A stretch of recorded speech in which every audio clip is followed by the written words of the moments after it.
Hello friends, welcome to the Basics of Geography series. And this is our IS Conclave Institute which provide you free as well as premium videos, and for that you have to subscribe our YouTube channels ताकि आपको updated information और videos मिलती रहे. I am Rohit Mandhan and this is our Geography Incubation series for Civil Services Examination, especially for those students जिनका command नहीं है, who lacks the command on the basics of the geography. Now, in this session of the basics of the geography, we have covered the minerals and the matter chapters, and in which we have covered what are minerals, how minerals and rock differ from each other. We have discussed the various properties of the minerals. Okay, so we have discussed the properties, we have discussed their shape. Okay, so these all we have discussed in the minerals and matter chapter, and for that you can refer our YouTube videos.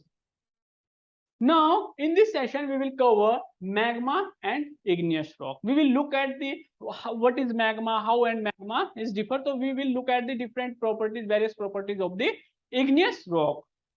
Now, the question is, what is magma and how does magma differ from the lava? Because most of the students confuse about these two terms.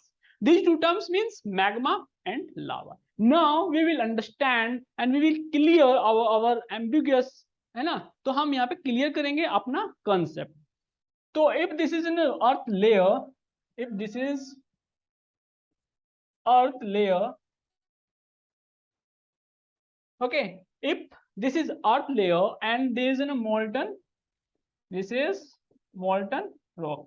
Whenever there is a temperature overcome the melting point, the rock will be melt, and this is molten rock material. So whenever the rock is melt down, and this is within the earth, this is within the earth, it is called magma. But whenever there is a pressure release, there is a pressure release through the vent, okay, so this will buoyant. Why this will buoyant? Because of the whenever the rock is melt down, it has disrupt their crystalline structure because ions get separately. So once ions get separately, there is enough space. This has a lower density than their surrounding rock. So that's why this buoyant. And whenever this reach at the Earth's surface, whenever molten rock means magma reach at the earth surface, it is called lava. So this is the basic difference between the magma and lava. What is the basic difference? It is based on the location. If the molten rock is within the earth, it is called magma. If the molten rock went out, so it is called lava. So this is the basic difference how magma differ from the lava. Now we will look at in this question, list and describe the major component of the magma. So what are major component of the magma? So magma, we will look at the major component of the magma through what? First we will look at the what is the nature of the magma. Magma is completely or partially molten rock, completely or partially molten rock, which when cool and solidify to form igneous rock. So whenever molten rock is cool and solidified, what it will do? It will starting becoming the forming crystal. So whenever the crystal, the process of the crystallization is complete, it forms igneous rock. Okay, so magma is parent material of igneous rock. So what is magma? Magma is parent material of igneous rock. So magma is parent material of igneous rock, composed mainly of the silicate minerals. क्योंकि हमने देखा था, because we have already seen कि silicate versus non-silicate minerals. So non-silicate minerals are found on our earth in very minor proportions. So major proportions constitute of the silicate minerals. So most magma consists of the three materials. The first is liquid portion, ठीक है, solid portion and gaseous portion. Now we will look at one by one. Liquid portion. The liquid portion, whenever there is a rock is melt down, so molten rock have their disruptive crystal structures. So it has a separate their ions.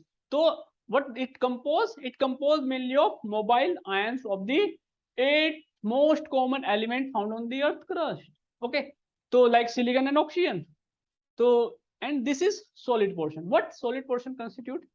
The solid component, if any, it is not necessary कि every magma has a solid component. If any, in magma are crystal of the silicate minerals. ठीक है? So as magma body cools, the size and number of the crystal increase.